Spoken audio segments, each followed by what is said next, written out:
By transforming an object, you can change its position, orientation, or scale without changing its form. In this lesson, you will be learning the fundamental transformation commands move, copy, and rotate. The scale command is similar to rotate in that it needs a base point about which to scale the objects. I'll zoom out, and let's say I want to scale this red circle up. I'll select it, press Enter, and the command prompt says specify base point. I'll specify the center of the circle as the center of this transformation. And then if I move the mouse, you'll see that I can scale it up or down if I get further away from or closer to the base point. I can scale something freehand just by interactively moving the mouse and clicking. You can scale something with a scale factor as well. Click Scale, select another circle, press Enter, select its center as the base point, and type a scale factor. A scale factor of 1 means that it stays the same size. Scale factors larger than 1 increase the size of the object, like 2 would double the size of the circle, and scale factors between 1 and 0 will scale the object down. So I'll press Enter, and I've doubled the size of that circle. You can also scale with the reference option. So let's say we want to get this pentagon to match the size of the green edge.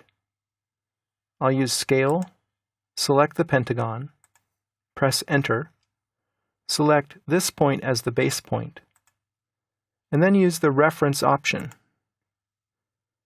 I could input a number if I knew exactly how much I wanted to scale the object up numerically, or I can do this graphically by specifying the reference length by clicking this point and this point, and then the new length will be determined by clicking this endpoint. The mirror command can be used to flip objects around a mirror line. I'll click Mirror, select some of these red circles, press Enter, and then specify the first point of the mirror line at the endpoint of this white line, and the second point of the mirror line down here. It says Erase source objects, yes or no? I'll say no. I need to pan over here to see what happened. The selected objects were mirrored about this line, and now they appear over here. So mirror is actually a copy command if you say, no, you don't want to erase the source objects. And it's more like the move command if you say yes, because then it would delete the originals. Let's try that again. Mirror, select these yellow triangles, press Enter, and then select these 2 points to define the mirror line. This time I'll say yes, go ahead and erase the source objects. So those triangles were flipped over here. You don't need to have a line drawn in space to create a mirror. I'll mirror these objects, Enter, from this point, and then I'll turn on ortho so I can mirror them horizontally, like this. And then I'll press Enter to create a copy of those objects about the mirror line that I drew here in empty space. Finally, the offset command is right here, and it works by specifying an offset distance.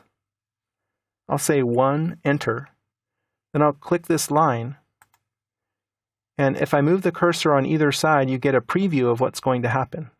If I click over here, it's going to offset it on that side. The offset command continues, so you can click another object and offset it, and so on. I can offset this to the right.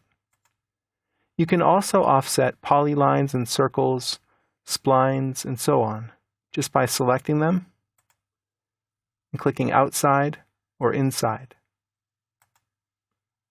I'll offset this triangle, which is a polyline. The form remains the same, but the size changes. So in summary, you now know how to manipulate objects freehand, or by using measurements, or with object snap relative to other objects. With practice, you should be able to transform objects into any position, orientation, or scale that you desire.